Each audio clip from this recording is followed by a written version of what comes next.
Hello বন্ধুরা, welcome to just sports Bangla. কাল একটা বড় জার্নালিস্ট রিপোর্ট দিয়েছিল যে মেবি কিন্তু 25 তারিখে কিন্তু রিটেনশনের ফাইনাল অ্যানাউন্স কিন্তু বিসিসিআই অফিসিয়ালি করতে চলেছে। কাল কিন্তু 100%-এর মধ্যে 99% কিন্তু চান্স ছিল কালকে বিসিসিআই কিন্তু রিটেনশন অফিসিয়ালি অ্যানাউন্স করতে, কিন্তু ভাই সেটা কালও হয়নি। ঠিক আছে, এই কি বলবো, এতদিন ধরে এই 1-1.5 মাস ধরে এই রিটেনশনের আপডেট কবে দেবে, আজ দেবে, কাল দেবে। বড় বড় জার্নালিস্ট কিন্তু আপডেট দিচ্ছে যে কাল দেবে, পরশু দেবে, মেবি আজ দিতে পারে। এরকম করে করে করে 10 থেকে 12টা ডেট কিন্তু ওভার হয়ে গিয়েছে। ঠিক আছে, এখনও কিন্তু বিসিসিআই কিন্তু রিটেনশন ফাইনাল আপডেট দেয়নি। ঠিক আছে, তা আমি আর তোমাদের কাছে যে আজ দেবে এরকম কোনো বলার কিন্তু লজ্জিত হয়ে গিয়েছে, কতবার বলবো। ঠিক আছে, কিন্তু বিসিসিআই কী করছে নিজেই বুঝতে পারছি না। এত ডিলে কেন করছে, এত দেরি কেন করছে রিটেনশনের কিন্তু আপডেট কিন্তু বিসিসিআইয়ের মধ্যে মিটিং কিন্তু হয়ে গিয়েছে। ফাইনাল কিন্তু ফাইনাল কিন্তু তারাই কিন্তু প্রত্যেকটা ফ্র্যাঞ্চাইজের কাছে কিন্তু রিটেনশনের ফাইনাল আপডেটও কিন্তু দিয়ে দিয়েছে অন্তত 1 সপ্তাহ আগে। ঠিক আছে, তো কেন সেটা পাবলিক করতে এত দেরি করছে বিসিসিআই আমারও কিন্তু মাথায় আসে না। ঠিক আছে, কালকে 11টা, প্রায় 11টা, 11:30 পর্যন্ত আমি কিন্তু ওয়েট করেছি হয়তো আজ হয়তো দিতে পারে রিটেনশন, কারণ বিসিসিআই কিন্তু রাত্রিবেলায় বেশিরভাগ কিন্তু অ্যানাউন্সমেন্ট কিন্তু বেশিরভাগ করে সেটা 11টার পরে। তো আমি জানি হয়তো 11টার পরে কিন্তু অ্যানাউন্সমেন্ট করতে পারে, কিন্তু ধৈর্য ধরে ধরে অপেক্ষা করে তাও কিন্তু দেয়নি। তারপরে কিন্তু 11:30 বা 12টার দিকে কিন্তু আর একটা হোয়াটসঅ্যাপে একটা বড় জার্নালিস্ট আর কি SMS করলো যে আজ 26 তারিখে হয়তো বিসিসিআই কিন্তু রিটেনশনের ফাইনাল আপডেট কনফার্ম 26 তারিখে দিয়ে দেবে। তো সেটাও তোমাদের সামনে শেয়ার করতে আমার নিজেরই লজ্জিত লাগছে। ঠিক আছে, একের পর এক, আজ না কাল না পরশু না কত ডেট দেবো। ঠিক আছে, তো দেখা যাক তোমরা তবে আজ আসার চান্স আছে। ঠিক আছে, এমনি ফাইনালাইজড হয়ে গিয়েছে, বিসিসিআইয়ের মধ্যে মিটিংও হয়ে গিয়েছে, কটা রিটেনশন সব এ নিয়ে রিটেনশন কটা দেবে সেটা 100% আমি বলে দিচ্ছি।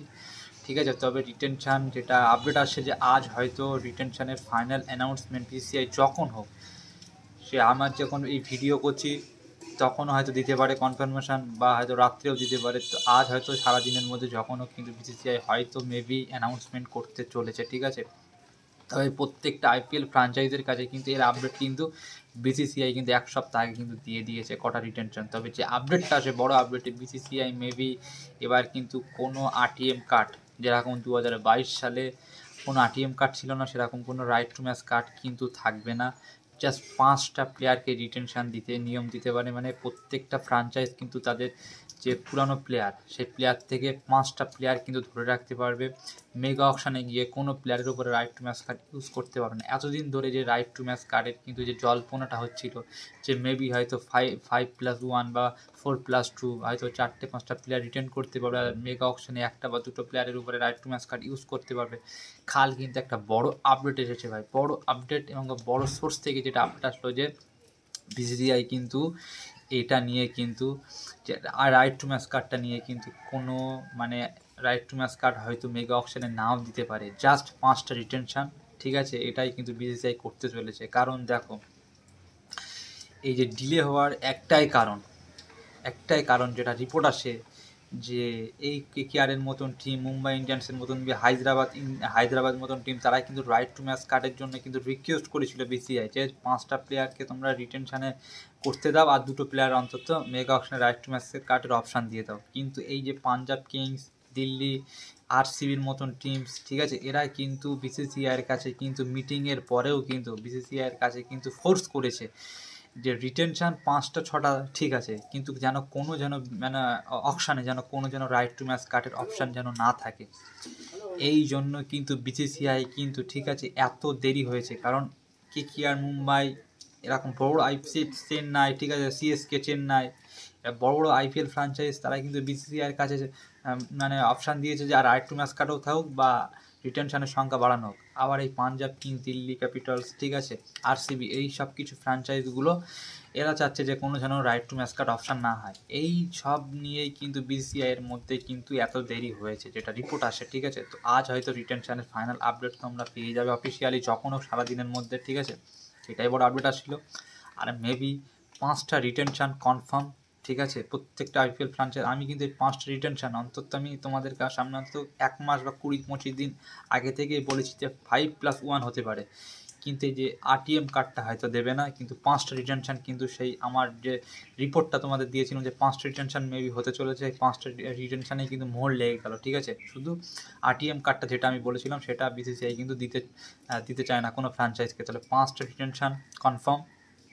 এইবার যে রিপোর্টটা আসে সেটা হচ্ছে আনক্যাপ প্লেয়ার্সের যে রুলসটা সেটা এখনও কিন্তু BCCI কিন্তু মানে হবে কি দেবে সেটা নিয়ে কোনো ইনফরমেশান দেয়নি। জাস্ট BCCI এটাই বলেছে যে 5টা রিটেনশন, তার মধ্যে তোমরা কটা ফরেন প্লেয়ার, কটা ওভারসিজ প্লেয়ার বা কটা ইন্ডিয়ান প্লেয়ার, কটা আনক্যাপ প্লেয়ার সে যেমনভাবে রাখতে পারে, ঠিক আছে। তো আজ আলোচনা করব champion team KKR, Kolkata night Riders, ঠিক আছে, কোন 5টা প্লেয়ারকে তারা রিটেন করতে চলেছে। রিপোর্ট অনুযায়ী যে বড় একটা রিপোর্ট আসছে, KKR 2টো প্লেয়ারকে অলরেডি কিন্তু তারা কিন্তু রিটেন তালিকার মধ্যে কিন্তু নাম কিন্তু নথিভুক্ত করেছে। কোন 2টো প্লেয়ার আর কোন 5টা প্লেয়ারের উপরে কিন্তু KKR কিন্তু তারা কথাবার্তা ফাইনালাইজড করেছে, ঠিক আছে, সেটা আলোচনা করব। এবার কিন্তু এই রিটেনশন কিন্তু আমি জানা গিয়েছে, ঠিক আছে, যে 5টা প্লেয়ার কনফার্ম। প্রত্যেক দিন একটা টিম নিয়ে কিন্তু আলোচনা করবো। আজ আলোচনা করবো KKRকে নিয়ে। দেখো KKR কিন্তু এখন কিন্তু তাদের কিন্তু টার্গেট, তারা কিন্তু মেন্টর বা কোচিং স্টাফ নিয়ে কিন্তু তারা কিন্তু পড়ে আছে, ঠিক আছে। আমরা সবাই জানি যে KKR কিন্তু কোচিং স্টাফ নিয়ে কিন্তু প্রচুর টেনশন। KKR কিন্তু কোচিং স্টাফ কিন্তু 80-90% কিন্তু খালি আছে, ঠিক আছে। KKR কিন্তু এই যে রিটেনশনের আপডেট যদি আজ দিয়ে দেয় তাহলে কিন্তু 4-5 দিনের মধ্যে কিন্তু KKR কিন্তু তাদের কোচিং স্টাফ কিন্তু অ্যানাউন্স করে দেবে। KKR কিন্তু অলরেডি কিন্তু তাদের মেন্টর, ঠিক আছে, সাইন আপ করা হয়ে গিয়েছে, সাইন করে দিয়েছে। অ্যাসিস্ট্যান্ট কোচও মেবি হয়তো আজকালের মধ্যে সাইন করে নেবে, কথাবার্তা ফাইনাল। KKR জ্যাক ক্যালিজার, ইয়ন মর্গানের মধ্যে একটা কোচ কিন্তু 100% কনফার্ম হয়ে গিয়েছে। মেবি ইয়ন মর্গানের সাথে KKR কথাবার্তা ফাইনাল হয়ে গিয়েছে। আর একটা ইন্ডিয়ান কোচ, সেটা সুরেশ রায়না হতে পারে, ইরফান পাঠান হতে পারে, তারপরে যুবরাজ সিং হতে পারে, বা হরভজন সিং হতে পারে, বা বিজয় দায়া হতে পারে, এরকম যে হোক, ঠিক আছে, এরকম একটা প্লেয়ারকে কিন্তু KKR কিন্তু অ্যাসিস্ট্যান্ট কোচ বা প্লেয়ার স্কাউটিং কোচ হিসেবে তাই কিন্তু নিযুক্ত করতে চাচ্ছে। যেটা অভিষেক ম্যাচ যেটা করতো সেরকম একটা প্লেয়ারকে কিন্তু KKR মানে ইন্ডিয়ান তাই কিন্তু অ্যাসিস্ট্যান্ট কোচ করতে চলছে। আর মেন্টর কিন্তু ফরেন ওভারসিজ। KKR মেন্টর নিয়ে বা এটা নিয়ে ক্লিয়ার করে দিলাম KKR কোন 5টা প্লেয়ারকে তারা রিটেন করবে। KKR সোর্স থেকে যে বড় আপডেট আসে, KKR কিন্তু 2টো প্লেয়ারকে কিন্তু 100% কিন্তু রিটেন অলরেডি কিন্তু করে নিয়েছে। সেটা হচ্ছে শ্রেয়াস আয়ার, ক্যাপ্টেন, উইনিং ক্যাপ্টেন। সেই শ্রেয়াস আয়ারের সাথেই কিন্তু KKR কিন্তু নেক্সট সিজন যেতে চলেছে। বড় জার্নালিস্ট কিছুদিন আগে রিপোর্ট করেছিল যে মেবি হয়তো KKR শ্রেয়াস আয়ার নাও থাকতে পারে। আমিও কিন্তু এই নিয়ে একটা ভিডিও করেছিলাম, কিন্তু আমি কিন্তু এই কালকেই কিন্তু একটা বড় জার্নালিস্টের সাথে কথা বললাম যে শ্রেয়াস আয়ার মেবি কি অকশন আসতে চায়, কিন্তু সেই জার্নালিস্ট কিছু মানে মাসখানেক আগে বলেছিল যে শ্রেয়াস আয়ার KKR মেবি থাকতে চায় না। যখন IPL চ্যাম্পিয়ন হওয়ার পরে কিন্তু শ্রেয়াস আয়ারের মতটা কিন্তু চেঞ্জ হয়ে গেছে। সে কিন্তু KKR সাথে কন্টিনিউ করতে চায় এবং KKR কিন্তু শ্রেয়াস আয়ারকে কিন্তু 100% নাম্বার 1-এ কিন্তু রিটেন করতে চলেছে।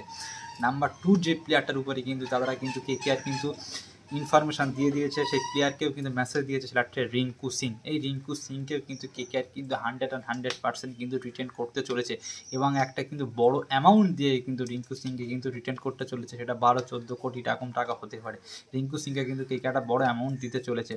নাম্বার 3 যে ইন্ডিয়ান প্লেয়ারটাকে KKR রিটেন করতে চলেছে সেটা হচ্ছে 2টো প্লেয়ারের মধ্যে একটা প্লেয়ার কিন্তু KKR কিন্তু রিটেন করতে চলেছে। হয় সেটা বরুণ চক্রবর্তী, আর না হয় সেটা কিন্তু হর্ষিত রানা। এই হর্ষিত রানা আর বরুণ চক্রবর্তীর মধ্যে কিন্তু একটা প্লেয়ারকে কিন্তু কনফার্ম রূপে কিন্তু KKR কিন্তু রিটেন করতে চলেছে। অর্থাৎ নাম্বার 1 শ্রেয়াস আয়ার, নাম্বার 2 হচ্ছে রিঙ্কু সিং, আর নাম্বার 3 মেবি বরুণ চক্রবর্তী বা হর্ষিত রানা। এই 2টো প্লেয়ারের মধ্যে একটা প্লেয়ার নাম্বার 3 রিটেন করবে। তার রিপোর্ট অনুযায়ী বরুণ চক্রবর্তীকে 80% তারা রিটেন করতে চায়। আর হর্ষিত রানাকে তারা IPL অকশন থেকে মেগা অকশনে যত টাকা তার পিছনে বিট করুক না কেন তাকে কিন্তু KKR কিন্তু বাই ব্যাক করতে যাবে। হর্ষিত রানার পিছনে যাওয়ার জন্য কিন্তু KKR 14-15 কোটি টাকা একটা আলাদা করে পার্স রেখে দেবে, ঠিক আছে। হর্ষিত রানাকে তারা কিন্তু কোনো দিনই ছাড়বে না, কারণ হর্ষিত রানা কিন্তু নেক্সট ফিউচার আমাদের ইন্ডিয়ার বা IPL-এ কিন্তু সে বড় মানে কি একটা নাম, মানে তার কিন্তু নাম কিন্তু আর 2-1 বছর পরে কিন্তু সবাই কিন্তু মুখে হবে হর্ষিত রানা। সে কিন্তু ভালো বল করতে পারে, ঠিক আছে। আর KKR যে 2টো ওভারসিজ প্লেয়ারকে তারা রিটেন করতে চলেছে সেটা হচ্ছে প্রথম সেটা হচ্ছে সুনীল নারিন। কেকেআর কিন্তু আন্দ্রে রাসেলকে নিয়ে কিন্তু একটু চিন্তা ভাবনার মধ্যে আছে। দেখো সুনীল নারিনের ফিটনেস তো কোনো প্রবলেম নেই, কারণ সুনীল নারিন সে এখনও 3 বছর কিন্তু বলও করে দিতে পারবে, ঠিক আছে, কিন্তু আন্দ্রে রাসেলকে নিয়ে কিন্তু কেকেআরের কিন্তু চিন্তা ভাবনা একটু আছে, কারণ আন্দ্রে রাসেল আমরা সবাই জানি সে কিন্তু ইঞ্জুরি প্রবলেম, ঠিক আছে। আর এবারে সে ভালো পারফরমেন্স করেছে, ভালো উইকেট নিতে পেরেছে, বলও করতে পেরেছে, ব্যাটও করতে পেরেছে, মোটামুটি কন্ট্রোভার্সি দিয়েছে দলের হয়ে, কিন্তু ঠিক আছে এখন হয়তো সিপিএলেও ভালো খেলছে, কিন্তু 2-3 বছর রাসেল কি এরকম ভালো খেলতে পারবে? কারণ রাসেলের অ্যাকচুয়ালি কিন্তু তার কিন্তু ফিটনেসের প্রচুর প্রবলেম, তার কিন্তু ইনজুরি প্রবলেম হয়। ওই জন্য বড় যে রিপোর্টটা আছে যে রাসেলকে নিয়ে কিন্তু তাদের যে ম্যানেজমেন্ট বা ওনার কিন্তু এখন থেকে কিন্তু আলোচনা করছে, কথাবার্তা বলছে তাদের নিজেদের মধ্যে, ঠিক আছে। রাসেলকে নিয়ে তারা কিন্তু চিন্তায় আছে যে রাসেলকে রিটেন করবে না মেগা অকশনের পুলে রাসেলকে ছেড়ে দেবে, সেখান থেকে বাইব্যাক করবে। কারণ দেখো কেকেআর দুটো নৌকার মধ্যে পা দিয়েছে, যদি তারা রাসেলকে রিটেন করে তাহলে তাদের মধ্যে একটা চিন্তা আছে যে রাসেল 3 বছর কি খেলতে পারে, ইনজুরি প্রবলেম, তার এমনি ইনজুরি প্রবলেম, সে কি কন্টিনিউ 3-4 বছর খেলতে পারবে? আবার একটা দিক ভাবছে যে যদি রাসেলকে তারা ছেড়ে দেয় তাহলে রাসেলকে কিন্তু মেগা অকশনে কিন্তু অন্তত 16-17-18 কোটি টাকা কিন্তু 100% তার উপর কিন্তু বিট করবে প্রচুর বড় ফ্র্যাঞ্চাইজ। কারণ রাসেলের মতন ফিনিশার ব্যাটসম্যান কিন্তু প্রত্যেকটা ফ্র্যাঞ্চাইজ বা আইপিএল টিম কিন্তু চাবে যে আমাদের দলে রাসেল আসুক। কারণ আমরা সাধারণত একটা জিনিসের প্রবলেম কিন্তু বেশি দেখি আইপিএল টিম, সেটা হচ্ছে ফিনিশার ব্যাটসম্যানের জন্যই কিন্তু বড় আইপিএল টিম কিন্তু এমন জায়গায় হারে না এই ফিনিশারের জন্য। তো ওই জন্য রাসেলের মতন ফিনিশার ব্যাটসম্যান কটা আছে আইপিএল প্লেয়ার? আমার তো চোখে রাসেলের মতন ফিনিশার ব্যাটসম্যান আমার চোখে 1 নম্বর রাসেল। তো এই জন্য কিন্তু কেকেআর কিন্তু চিন্তা ভাবনার মধ্যে আছে, কিন্তু এই নিয়ে কিন্তু চিন্তা ভাবনা করতে কিন্তু কেকেআর কিন্তু লাস্টে কিন্তু আন্দ্রে রাসেলকে কিন্তু রিটেনই করবে, ঠিক আছে, যেটা রিপোর্ট আসে। কারণ কেকেআর কিন্তু এই ফিল্ড শট যে উইকেট কিপার ব্যাটসম্যান, আর এই মিচেল স্টার্ক, দেখো মিচেল স্টার্কের কথা আমি ছেড়ে দিলাম, মিচেল স্টার্ক নেক্সট আইপিএল হয়তো নাম নাও দিতে পারে, কারণ এটা হচ্ছে অস্ট্রেলিয়ান প্লেয়ারদের একটা তাদের ক্যারেক্টার, তারা 1 বছর নাম দেয়, মিনি অকশানে বড় টাকা অ্যামাউন্ট নিয়ে নেয়, পরের বছরে তারা অকশানে নাম নাও দিতে পারে, মেবি কিন্তু মিচেল স্টার্ক নাও আসতে পারে। তবে ফিল্ড সল্টের ওপরে কিন্তু কেকেআরের ম্যানেজমেন্টের কিন্তু নজর আছে, ফিল্ড সল্টকে কিন্তু তারা কিন্তু আবার কিন্তু বাইব্যাক করবে 100%, কারণ ফিল্ড সল্ট কিন্তু তাকে কিন্তু সে কিন্তু এখনও 7-8 বছর কিন্তু যেরকম জস বাটলার রাজস্থান রয়্যালসের হয়ে খেলছে, ইনভেস্ট করছে, সেরকম কিন্তু ফিল্ড সল্ট কিন্তু কেকেআরে কিন্তু 7-8 বছর কিন্তু কন্টিনিউ করতে পারবে, ঠিক আছে। তারা এখন কেরিয়ারের কিন্তু শুরু, ঠিক আছে। আর সে কিন্তু ইংল্যান্ডের এখন টি-20 ফর্মেটে কিন্তু ক্যাপ্টেনও করছে, সে কিন্তু ভালো রান করছে, আর ফিল্ড সল্ট কিন্তু মারাত্মক লেভেলের ব্যাটসম্যান টি-20 ফর্মেটে। তো ফিল্ড সল্ট আর এই গুরবাসকে কিন্তু কেকেআর কিন্তু 3-4 কোটি টাকার মধ্যে আবারও কিন্তু বাইব্যাক করতে পারে। কেকেআর ম্যানেজমেন্ট থেকে যে রিপোর্ট আছে কেকেআর কিন্তু গুরবাসকে নিয়ে খুব খুশি, আর গুরবাস কিন্তু এখন কিন্তু সাউথ আফ্রিকার সঙ্গে যে ম্যাচটা ছিল ওডিআই, তাতে কিন্তু 3টে ম্যাচে কিন্তু একটা সেঞ্চুরি করেছে, একটা 80 রান করেছিল, আর একটা 70 বা কত রান করেছিল। গুরবাস কিন্তু যে ওডিআই ম্যাচে ওডিআই আইসিসি র্যাঙ্কে কিন্তু সে কিন্তু নাম্বার 8 না নাম্বার 9 কিন্তু তার নাম চলে এসেছে। গুরবাস কিন্তু একটা ভালো ট্যালেন্টেড প্লেয়ার। তো গুরবাস আর ফিল্ড সল্ট এই দুটো প্লেয়ারকে কিন্তু কেকেআর কিন্তু আবার কিন্তু নেওয়ার চেষ্টা করবে, ঠিক আছে, এটা রিপোর্ট আসে। তো কেকেআর মেবি এই 5টা বড় প্লেয়ারকে তারা রিটেন করতে চলেছে। নাম্বার 1 হচ্ছে শ্রেয়াস আয়ার, নাম্বার 2 আছে রিঙ্কু সিং, নাম্বার 3 আছে বরুণ চক্রবর্তী, আর হর্ষিত রানা, এই দুটো প্লেয়ারের মধ্যে একটা প্লেয়ার, আর নাম্বার 4 যে প্লেয়ারটা সেটা হচ্ছে সুনীল নারিন, আর নাম্বার 5 হচ্ছে আন্দ্রে রাসেল। এই 5টা প্লেয়ার কিন্তু কনফার্ম কিন্তু কেকেআর কিন্তু রিটেন করবে। এইবার কেকেআর যে দুটো প্লেয়ারের উপরে যা তারা মেগা অকশানে বাইব্যাক করবে, তাদের পিছনে কিন্তু অল আউট বিট করবে, সেটা হচ্ছে কেকেআর স্কোয়াডের প্লেয়ার, সেটা হচ্ছে দুটো প্লেয়ার, সেটা হচ্ছে এক হচ্ছে ভেঙ্কটেশ আয়ার আর হচ্ছে হর্ষিত রানা।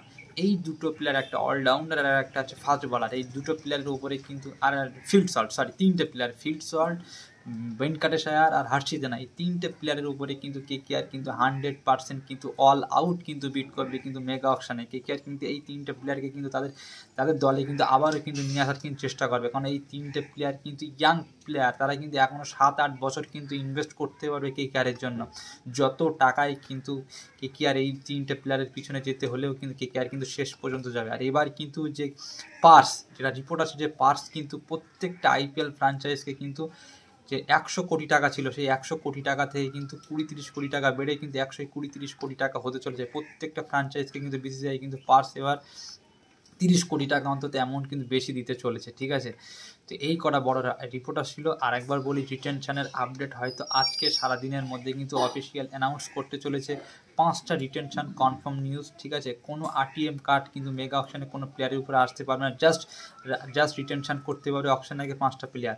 আর মেবি কিন্তু এবার অকশনের আগে এক সপ্তাহ থেকে 10 দিন কিন্তু বিসিসিআই কিন্তু যে ট্রেড উইন্ডোটা কিন্তু খুলে দিতে চলেছে। এবার কিন্তু 3 থেকে 4টে বড় প্লেয়ার কিন্তু ট্রেড হতে চলেছে, বড় আইপিএল ফ্র্যাঞ্চাইজি কিন্তু দেখতে পারে আমরা ট্রেড হতে চলেছে, বড় রিপোর্ট আসছে, ঠিক আছে।